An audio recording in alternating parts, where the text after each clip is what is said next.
Well, glad to have an opportunity to speak with you. I've been over at the G7 site and spending some time with the Prime Minister and some of his bilateral discussions. Certainly, the sense around this G7 is that it is an extremely important G7, an extremely consequential G7. It is the first one, obviously, since the COVID pandemic. The first time these leaders have been able to get together in person for a significant length of time. It's the first G7 where the United States is back in the full multilateral participation. It's the first since the United Kingdom and the European Union have gone through the Brexit process, and there's a new relationship between the UK and the EU. Significantly, also, this will be the last G7 for Chancellor Merkel, who has been a very powerful figure in the G7 for the last number of years. She has been the dean of the core. She now will be leaving that role, and our Prime Minister will become the dean of the G7. So it's a very important meeting, and on the topics around COVID, the topics around climate change, the topics around international peace and security, about inclusion and the support and promotion of democracy. There seems to be, from what I sense in the discussions, a very strong determination on all sides to make this G7 successful. And so when it comes to those discussions, which are just beginning about now, I think all of the leaders will be very determined to demonstrate that the G7 is important, that it is relevant, that it has the will to come together and make decisions and move forward. So I'm optimistic about what this meeting over the next 2 or 3 days will produce. The Prime Minister had an opportunity this morning or just at the noon hour, to have a bilateral conversation with Prime Minister Johnson. It was a very cordial conversation. The two of them seemed to strike it off very well in their discussions. They spoke about geopolitical issues, including China. They discussed climate change and the need to make sure that the International Climate Financing Fund would be properly financed by the G7 countries. They talked about the FTA, the free trade agreement that is to be negotiated between the UK and Canada. There are actually 3 big trade discussions that are underway between the countries. There's the overall reform and rejuvenation of the WTO, in which both Canada and the UK are very interested. There is the UK application to join the CPTPP, which process began formally just earlier this month. And then there is the bilateral agreement. There's a temporary agreement in place, as you know, in the follow-up to Brexit. Both countries have agreed that while that temporary agreement or transitional agreement is working well, that they can do better with a full-fledged FTA to be negotiated between Canada and the UK. That process has started with the consultations on both sides and the publication of their basic statement of objectives and so forth. But the understanding was that the full negotiation for a free trade agreement, a Canada-UK trade agreement, would start within a year and finish within 3 years. And both Prime Ministers have concluded that they can do better than that. They can start more quickly and they can finish more quickly. and are very optimistic that a negotiation between Canada and the UK will yield a very satisfactory result on both sides that will generate jobs and growth and more economic prosperity going both ways. They spoke about strengthening the cooperation within the Five Eyes intelligence coalition. They talked about strengthening the Commonwealth. They spoke about the path forward with respect to Afghanistan. Both Canada and the UK have a tremendous stake in Afghanistan in terms of the blood, sweat, and tears that's already gone into to that region of the world, and they are anxious to ensure that that is not for naught, and that in fact there is a path forward for future success. They spoke about the Global Fund for Education and the support for girls' education around the world. They applauded their finance ministers for making progress on the issue of the minimum tax, including the tax of technology firms, and look forward to further progress being made on that through the OECD and so forth.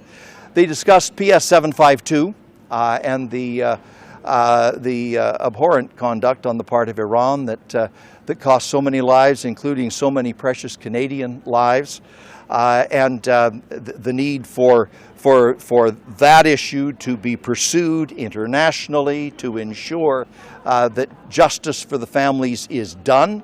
And they spoke about how the processes of ICAO, the International Civil Aviation Organization, can be strengthened and improved to, for example, eliminate the situation where a country that is responsible for an air disaster, in fact, ends up investigating itself.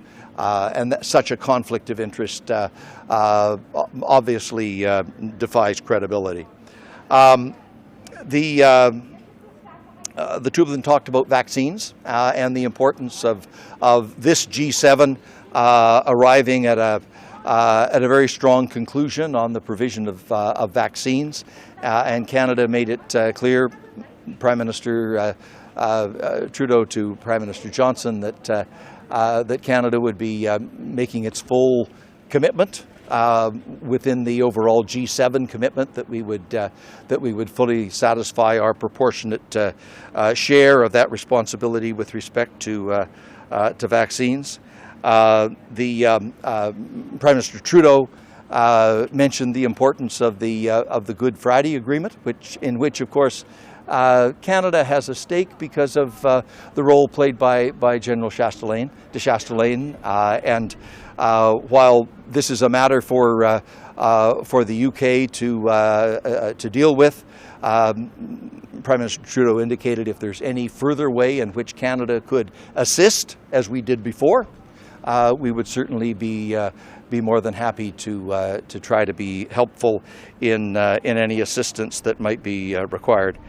And finally, they each invited each other to visit each other's country. So as soon as the COVID restrictions can be reduced and travel is getting back to normal, Prime Minister Johnson invited Prime Minister Trudeau to make a formal visit to the UK, and Prime Minister Trudeau returned the favor and extended the same invitation back to Prime Minister Johnson, and they are both anxious to get things back to normal as rapidly as possible, but obviously not in any kind of reckless or premature way. We've still got some ways to go in fighting the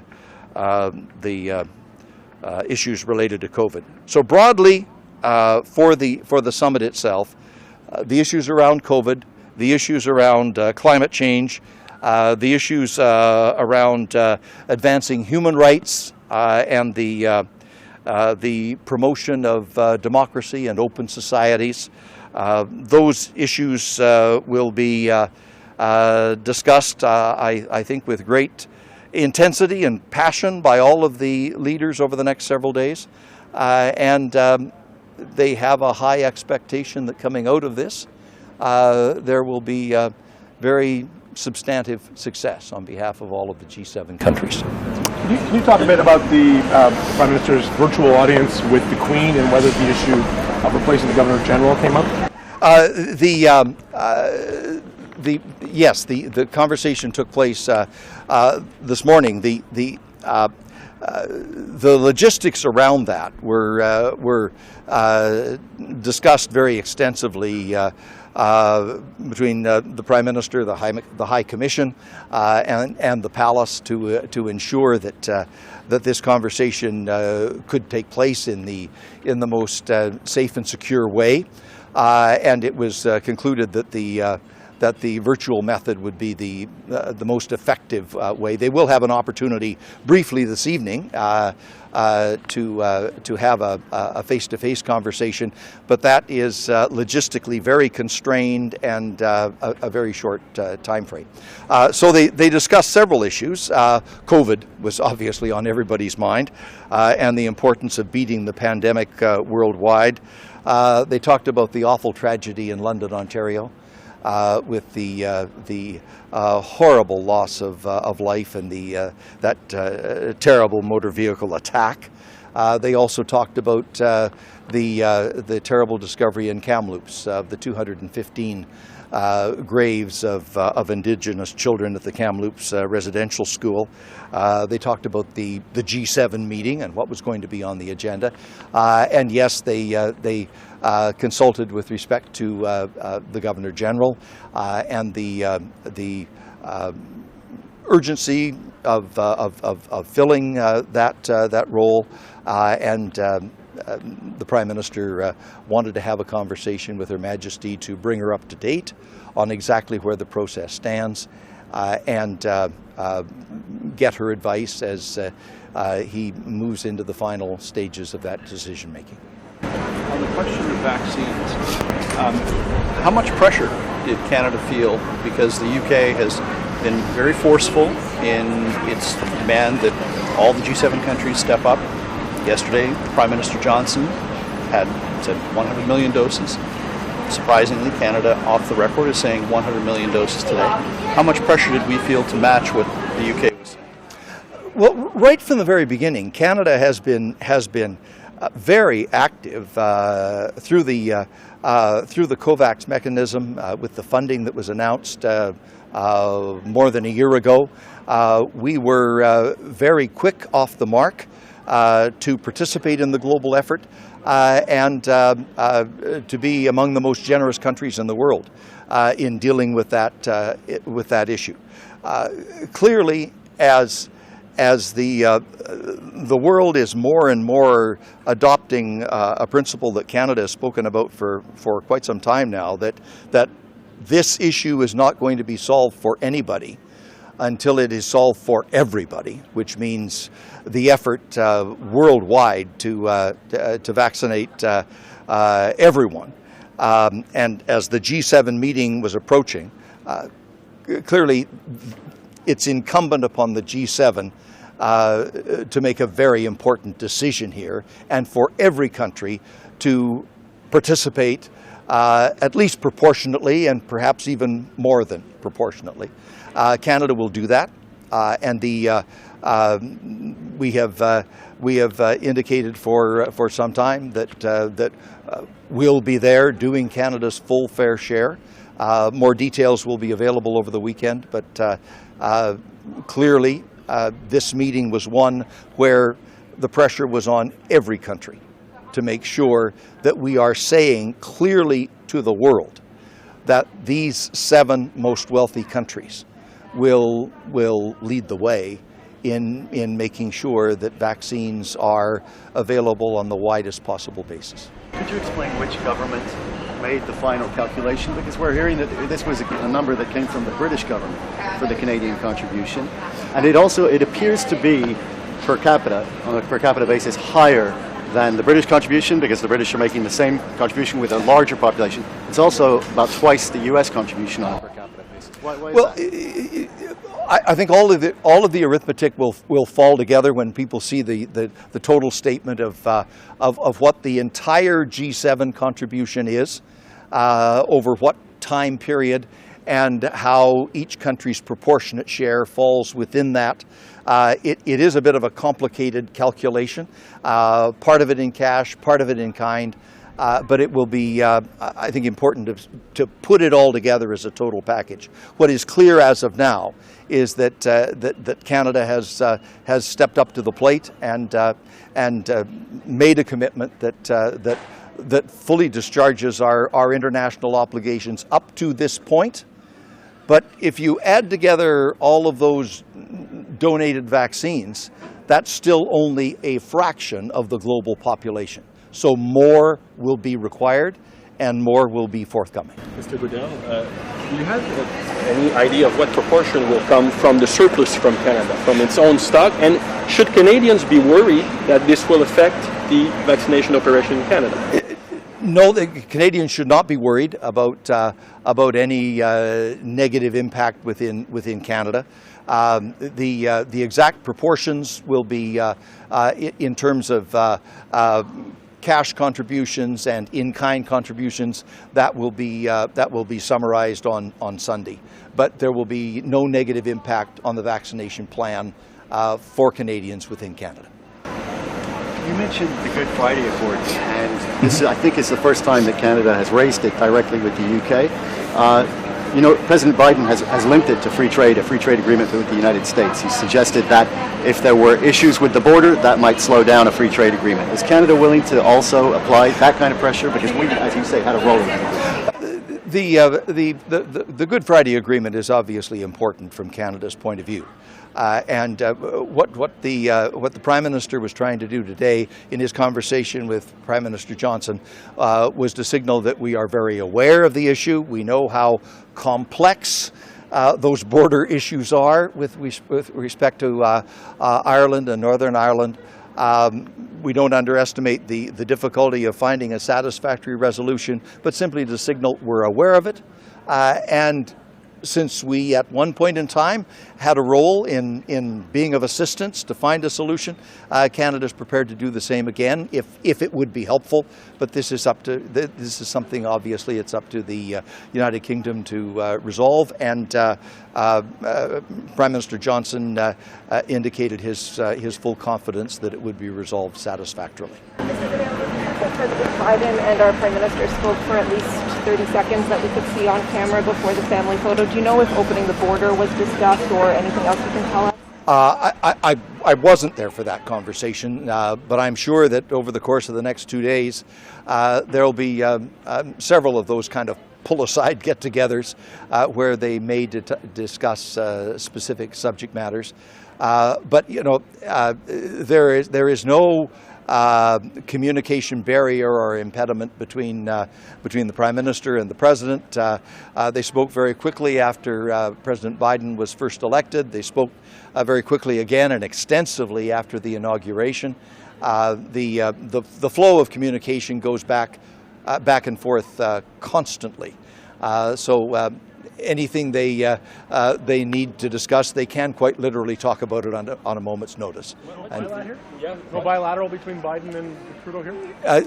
Not an official one at this point in time, but they talk to each other on a very regular basis. They don't have to come to Europe in order to do that. The communications are strong and open and active all the time. Okay, good. Thank you. Is Canada going to make a bigger offer of climate finance at this conference? And also, have there been discussions with the Europeans around carbon border adjustment mechanisms and things like that?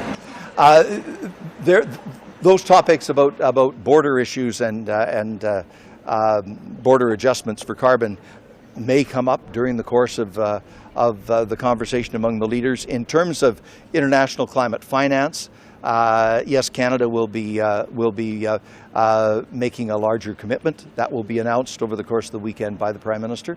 But we will be doing our fair share to ensure that the poorer countries of the world have the resources, have the wherewithal to make the climate changes that they need to be making. Just as we will invest and be supportive in any transition that needs to take place within Canada. Any announcements regarding the vaccine passport? Not at this stage. Prime Minister Johnson has indicated that's a topic that he would like to see on the agenda, or discussed at some point during the agenda. And from Canada's point of view, it's a topic that we are obviously examining with care.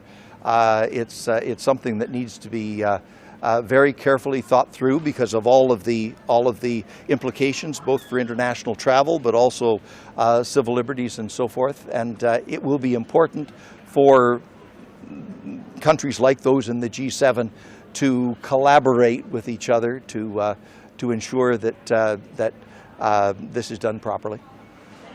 Okay, good. Hi, Commissioner. Wait, France 24. How many doses Canada Will pledge. wants to pledge, at the end of the G7 for the vaccine holders? The doses, it will be 100 million doses, Okay. and that will be a combination of some in cash and some in kind. The full breakdown will be available on Sunday, but Canada's global number is up to 100 million, and we recognize that with all of the countries doing their share, that's still not enough.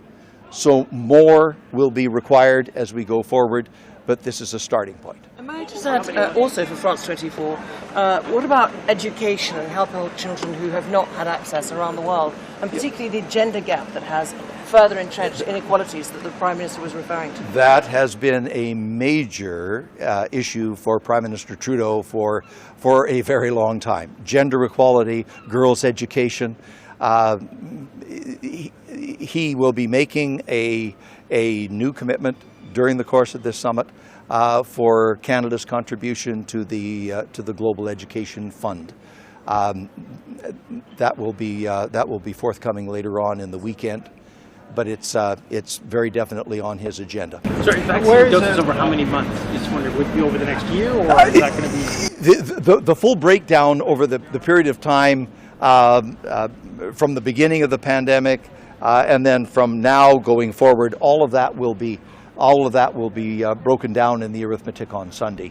So you can see not just Canada's share, but the total G7 contribution and what each country's proportion of the total is.